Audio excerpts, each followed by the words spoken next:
Hello, my name is Nigel Bowden. I'd like to welcome you to episode 19 of the Wi-Fi for Beginners podcast. This is a series of podcasts discussing the fundamentals of wireless LAN networking. In each episode, we'll take a look at a different aspect of Wi-Fi to build your understanding and knowledge of wireless LAN networks. Each episode will be accompanied by a set of slides describing the topics covered in that episode. Although you don't need to review these slides while you're listening to the podcast, they might be useful to review later on to understand some of the material and equipment that we've discussed in the podcast. All recordings and supporting material can be found at my website, which is wififorbeginners.com. Okay then, as we're starting a new module, I'm just going to give a little bit of background to the podcast series for people who may have joined us partway through the various episodes that I've been presenting. The podcast itself is actually broken down into a number of major modules, and in each module we're taking a look at a particular aspect of wireless LAN networking that we take a bit of a deep dive into. So there'll be a number of episodes which cover each of the modules, and in this particular module we're actually moving on to the subject of wireless control and management, and strongly recommend that if you haven't actually heard any of the podcasts before, that you maybe take a trip back to episode 1 and start from the beginning, because we do actually build on quite a few different concepts and terms that get introduced along the way as we move through the various subjects. So just a little bit about the podcast itself. It's obviously a podcast to talk about the fundamentals of Wi-Fi networking through a series of audio presentations. Hopefully it's in a relatively easy to understand format for you to listen to as you're maybe making your daily commute or maybe running somewhere on a flight or down at the gym. It's mainly aimed at people who are IT professionals, have some background in IT and networking, maybe students or maybe people who are looking at a career move into networking, particularly wireless networking, obviously. There is a certain level of assumed knowledge if you're listening to the podcast series. Unfortunately, it can't cover all of the fundamentals of networking generally, so hopefully you'll understand a little bit about the fundamentals of the OSI 7-layer model, a little bit about Ethernet switching and routing, the basics of IP addressing, some bits and pieces about local area networks and networking in general, and also assume that, as I said earlier, you've reviewed some of the previous episodes so you understand some of the concepts that we're building on as we move through the series. Also, we're talking about Wi-Fi networking in commercial and professional environments. It's not really home Wi-Fi networks that we're talking about here. Very quick overview about myself. As I said, my name's Nigel Bowden. I'm based in the UK. I'm a wireless consultant, been in the IT industry for over 30 years now, and I'm specialising in wireless LANs at the moment. Got a few industry certifications, including some Cisco CCNP certifications and the CWNP Certified Wireless Network Expert number 135, and a number of other various vendor-specific certifications. Day-to-day role is design, consultancy, deployment of wireless LAN networks, and you can find me on various social media outlets, including Twitter and LinkedIn. I've got my own blog. On Twitter, you can find me. I'm Wi-Fi Nigel, and my blog is at wifinigel.com. So in this particular module, we're starting to take a look at wireless control and management. Originally, this module was actually going to be called wireless LAN controllers. I was actually going to step through another component in a typical wireless LAN network. We've already covered wireless access points, we've covered wireless clients, and very often you'll have some sort of wireless LAN controller deployed in a network as well. But as times have moved on, this is probably a little bit of a simplistic approach to just discuss wireless LAN controller as an individual component, generally a hardware item. So I've sort of broadened it out a little bit into the topic of wireless control and management. But the majority of the content within this module will actually be focused around wireless LAN controllers and some of the other alternatives that we have today. So in this module, we'll be having a look at a number of topics. We'll be looking at the need for management and control, and this gives us a bit of an idea of why we need wireless LAN controller devices and other devices which perform a similar function. We'll be updating our reference model that we looked at way back at the beginning of the podcast series, and we'll be updating that to include wireless LAN controllers. We'll be looking at the history of wireless LAN controllers to understand how we got where we are today. We'll be looking at the concepts of control, management, and data planes. We'll be taking a closer look at what we mean by a wireless LAN controller, looking at some of the various form factors and implementations that are available.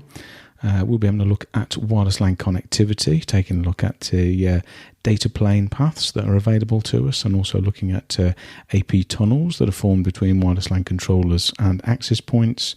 We'll be looking at a few other typical wireless LAN controller functions that we typically expect to get out of a wireless LAN controller. And we'll also be having a look at some alternatives to physical wireless LAN controller platforms, and having a look at the various pros and cons of various other form factors and implementations of the management and control function that a wireless LAN controller provides for us. So we've got a fair amount of information to get through there, so I would imagine this is going to cover maybe 3 or 4 episodes, but certainly going to be very interesting and very, very useful if you're involved with any sort of medium to large scale wireless LAN network. So the first thing we're going to have a look at is the need for control and management in a wireless LAN network. What do we need? A centralized control and management function, and this is typically something that a wireless LAN controller would provide for us.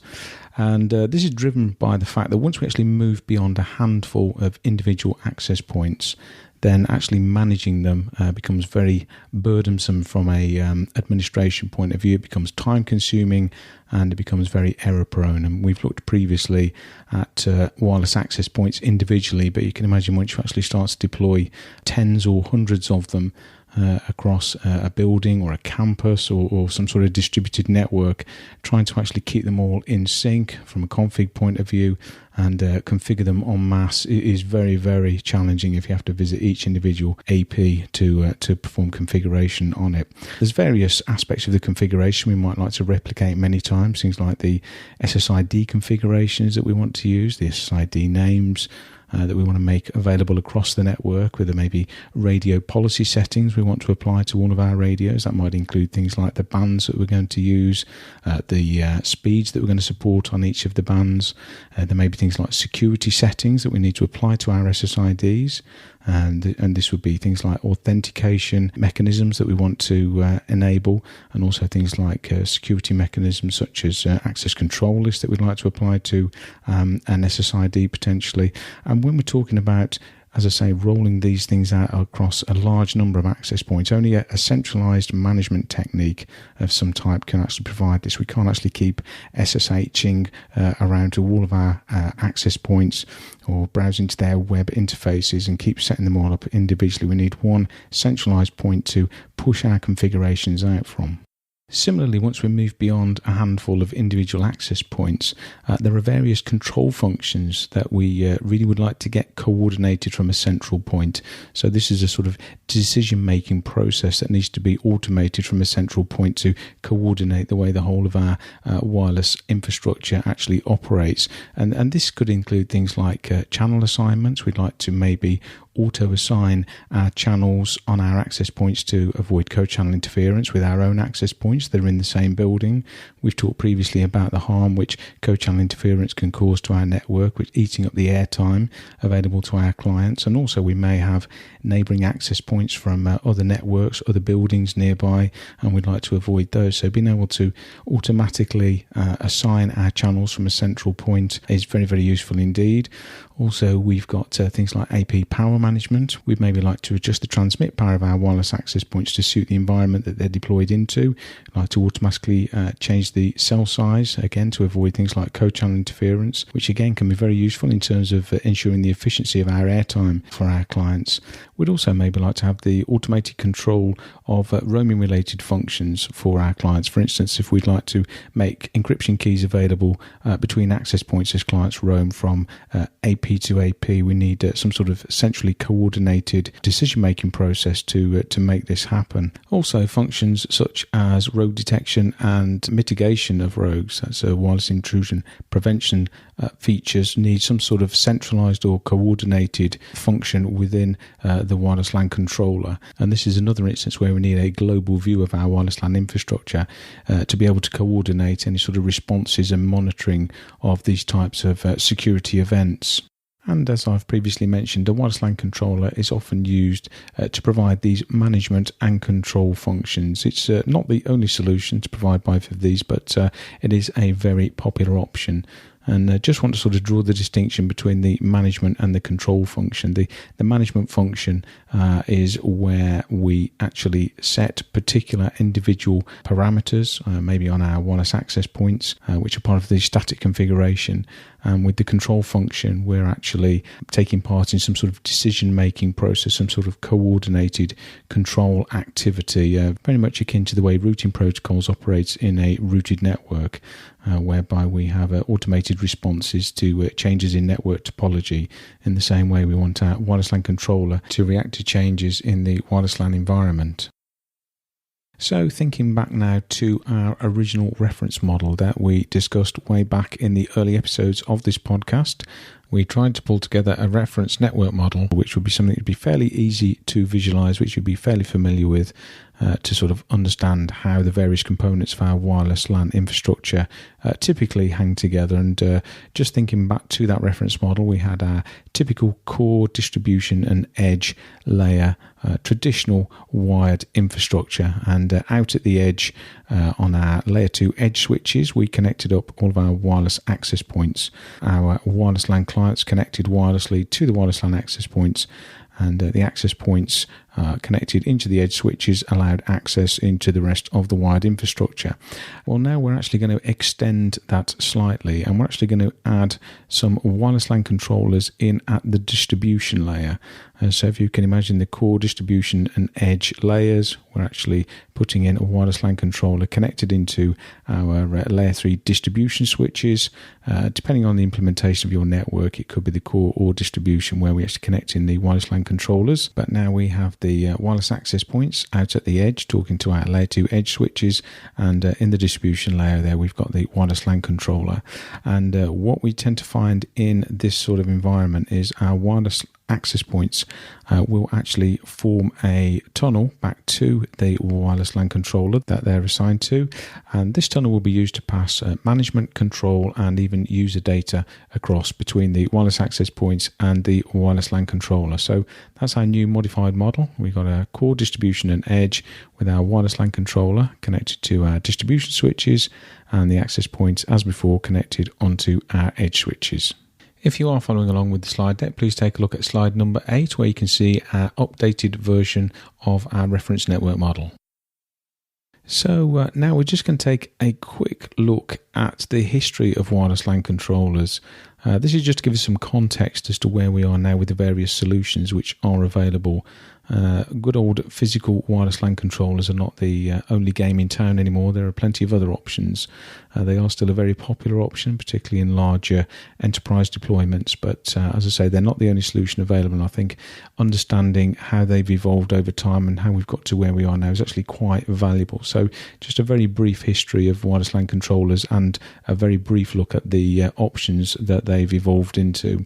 So back in the early days of wireless LANs, way back when, APs were provided in one or two areas of an organisation, just as a convenience really to provide some sort of wireless access, typically for fairly specialised devices. We had very small numbers of access points that were deployed at that point, and it was very easy to administer them, low numbers of users and low levels of traffic.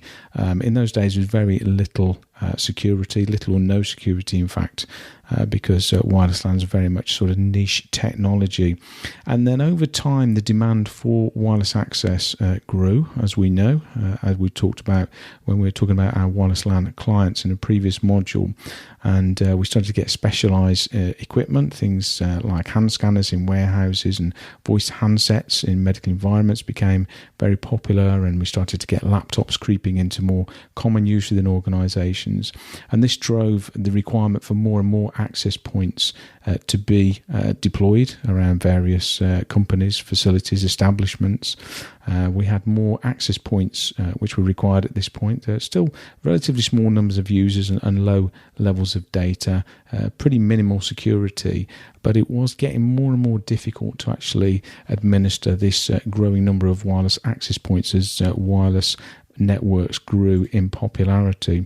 And then as the widespread adoption of wireless LANs really kicked in, as laptops became very commonplace within many enterprise organizations, there was an expectation of mobility in many environments, including enterprises, medical establishments, educational environments. Things were growing fairly quickly now, and the number of users were growing more and more. Security was becoming more and more of a concern because of the popularity of wireless LAN connectivity, and people started to realise that they really did need to do something to secure up wireless LAN networks. And even more wireless access points were required to satisfy the demand for more coverage and more throughput on wireless LAN networks.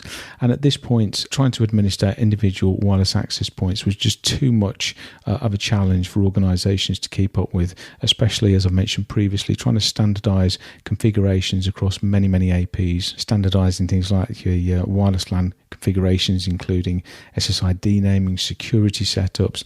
The RF management side of things was very difficult.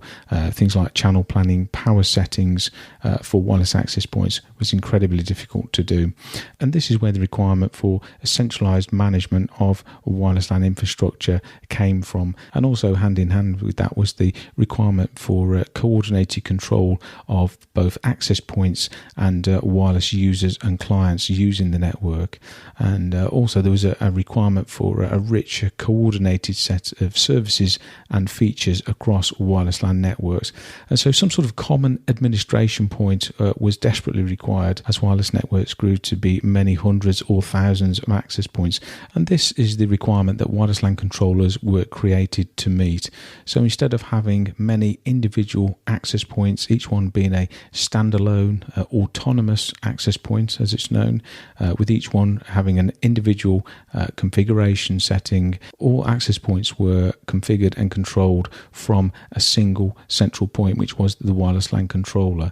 This meant that from a single administration point, it could make changes to a large number of access points with just a few clicks on a web GUI of a wireless LAN controller. And this really did allow consistent policies and configurations to be easily and quickly applied across an entire AP estate of many tens, hundreds, or even thousands of wireless access points, and it really took away the headache of the individual standalone access points that had been previously deployed. In order to take advantage of wireless LAN controllers, a new breed of wireless access points were actually created. They were known as lightweight access points, and they differed from the existing breed of standalone access points. The lightweight access points contained very minimal code, which is just enough to get the AP booted and onto the network. And then once the AP has an IP address, some sort of layer 3 connection, it would actually form a tunneled connection back to a wireless LAN controller. So we'd find it through a variety of discovery mechanisms. And you can think of this tunnel as being very much like a VPN type connection. And over this layer 3 tunnel, we would get control management and maybe user data flowing between the access point and the wireless LAN controller. Some typical tunnel technologies used for this are LWAP, which is a Cisco proprietary tunneling mechanism. We've got CAPWAP, which is a standardized tunneling mechanism. And we've got GRE tunneling, which is another standardized generic tunneling mechanism. One important feature of the wireless access points, as I said previously, is they contain very minimal code when they're actually booted, just enough to get themselves onto the network. And what you find is when the AP has actually formed a tunneled connection to the wireless LAN controller, the wireless LAN controller will then actually download the operating code which is needed by the access point. So this keeps the code on the access points in sync with the wireless LAN controller itself. And in addition to the operating software, the wireless LAN controller will actually download the operating configuration of the access point. So the access point starts with no code and no configuration, boots itself onto the network, forms a tunnel back to the wireless LAN controller, and then we'll get the operating code and configuration which it needs. And this is a very common scenario for many wireless LAN controllers from many different vendors out there. So lightweight access points are quite a contrast in terms of their operation compared to their older legacy counterparts. In earlier access points, the access point was actually completely standalone. Each access point held its own operating code and configuration. The APs had no knowledge of any other access points in the same wireless LAN network. There was no coordination of resources at all between access points. As I say, they're very much standalone, and there was very limited management of the access points themselves. You maybe get a central SNMP-based network management tool to configure them, but these were fairly limited in their capabilities and certainly provided no control function whatsoever. Autonomous APs like this are still available. You can still buy them and use them in enterprise environments, but these tend to be limited to much smaller networks or maybe to niche applications such as maybe bridge links between buildings. Certainly the majority of access points which are deployed in enterprise environments will be associated with a wireless LAN controller and will actually be a lightweight variety. The initial wireless LAN controllers which emerged were your typical 19-inch pieces of network hardware. They're usually 1 or 2U in height, and they tended to be deployed at the core of wired networks. As the demand for wireless LANs rose and the variety of applications and environments extended, there was a requirement for smaller form factor wireless LAN controllers and smaller controllers that were suited to more branch type applications actually started to emerge. So there was now a choice between the larger 19-inch core type deployments, and out of the branch you could get much smaller, maybe even desktop sized form factors which were becoming available. And then as time moved on, we had the rise of virtualized services which became very common in many enterprise organizations, and so many manufacturers started to actually make wireless LAN controllers available as a VM to be deployed into existing virtualized environments. And this obviously lent itself to existing VMware type environments which organizations already had in place, and it also allowed possibilities around cloud hosted wireless LAN controllers and even the provision of cloud services which are based around a wireless LAN controller. And certainly the availability of virtualized wireless LAN controllers and wireless LAN controller functionality as a cloud service has become very popular amongst many organizations, particularly this sort of lower end and medium-sized businesses. Certainly got lower operating costs and ease of maintenance. But it's worth remembering that although they may be virtualized or cloud-based controllers, they're still providing the same functions as a dedicated hardware wireless LAN controller platforms. And things have moved on one stage further now with the growth in capabilities of our wireless access points themselves. They've got increased resources as the sophistication of access points has increased over time. And we've got manufacturers now who are providing a solution which is based on an access point acting as a wireless LAN controller. It's actually acting in a dual function as an access point and a wireless LAN controller at the same time. And this allows small deployments of access points to be deployed at something like a branch or maybe a retail outlet. And we can have one access point that's actually acting as a wireless LAN controller for all of the access points which are deployed in that particular branch or outlet. This is limited to a fairly small number of access points, but it's certainly a very cost-effective, very attractive option in those sorts of environments. Rather than having a centrally based wireless LAN controller, we can just have one access point acting as the wireless LAN controller for everything in that particular location. So that wraps up our history lesson around wireless LAN controllers. You can see we've now got a variety of options that vary from large pieces of dedicated hardware through to smaller form factor branch-based wireless LAN controllers. And we've obviously also got the option of virtualized VM controllers. We can have cloud services, and now we've even got wireless access points which can act as small-scale standalone wireless LAN controllers. So we've covered quite a bit of ground already in this particular podcast, but I just want to finish off by introducing one more concept before we finish for today's episode.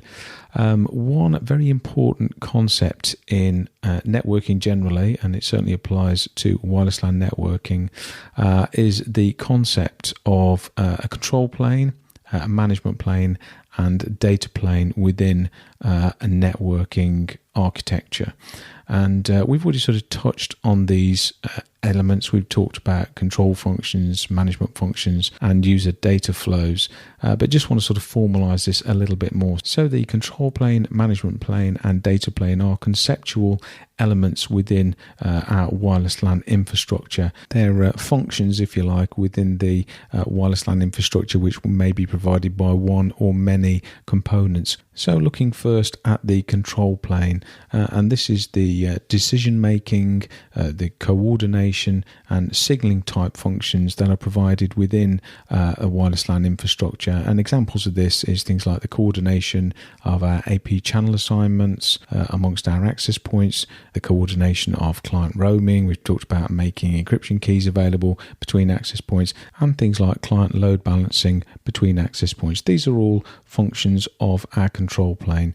The next conceptual plane is the management plane, and this is to do with the administration and monitoring of devices, and this includes things like the changing the configuration of devices using a management system, using protocols such as SNMP or SSH, and then finally we've got the data plane of our infrastructure, and this is the actual path over which user data frames and packets flow. So this can be things like the connection between an AP and a wireless LAN controller, the tunnel connection, or it can be the physical connection between the wireless access point and its local edge switch. So these are some important concepts that we need to understand and to actually be able to visualize where each of these resides when we're talking about our wireless LAN infrastructure. The functions provided by each component within the network will vary, but they will tend to form part of one or more of these planes within our infrastructure. So that wraps it up for this particular episode. Hopefully this has been a useful introduction to wireless control and management concepts. Just going to do a very quick review of the things that we've covered in this particular episode. We talked about the need for control and management. We talked about the fact that once we get beyond a handful of individual access points, we actually have difficulties with trying to administer and control those access points. And so we need some sort of control and management system. We also talked about our reference model, which we discussed earlier in the series. And we've actually modified our reference model now so that at the distribution layer, we've added in our wireless LAN controllers, and we now have the concept of our wireless access points forming some sort of tunnel connection back to our wireless LAN controllers so that they can provide the management and control functions which we need. We also then had a look at the history of wireless LAN controllers. We talked about the fact that in the early days of wireless LANs, we would just have one or two access points. It was a fairly specialized technology, very low security, low number of users, so there was no real need for a centralized management and coordination function. But over time, as the demands for wireless LAN connectivity grew, it became unmanageable as we get more and more access points, more and more users, and higher requirements for security and the standardization of configuration across those access points. And so there was a natural requirement for centralized control and management point, and this is where wireless LAN controllers sprang up from.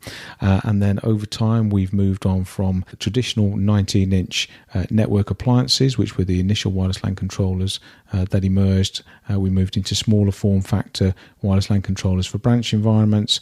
Then we had the emergence of VM-based wireless LAN controllers, cloud-based implementations of wireless LAN controllers, and more recently we've had access points themselves which have sufficient resources to act as standalone small-scale wireless LAN controllers, which are again very useful in branch-type environments. And then finally we talked about three very important concepts within our wireless LAN infrastructure. We talked about the control plane, which is the decision-making, coordination and signaling function of our network. We talked about the management plane, which is the administration and monitoring function of our infrastructure. And then we talked about the data plane, which is the path over which our user data frames and packets actually flow. Well, that pretty much wraps it up for this particular episode. I hope you found the information in this podcast of use, and hopefully you're starting to understand a little bit more about wireless control and management in our wireless LAN infrastructures. In the forthcoming episodes, we'll be delving even deeper into many of these concepts. Just like to remind you, if you can, get along to my website, which is wififorbeginners.com, where you can find all of the supporting material for the podcast. You can find recordings, slideshows, quizzes which accompany the podcast series. I'd also like to strongly recommend that you sign up for the monthly newsletter which I put out, which accompanies the podcast. Got got some very, very useful resources and offers available on that. So if you get along to the website, you can see a sign up form on the right hand side of any of the pages of the website. It's very quick and easy and free to sign up for. Well, thanks again for joining me on this particular episode. I look forward to joining you again very soon on the next episode of the Wi-Fi for Beginners podcast.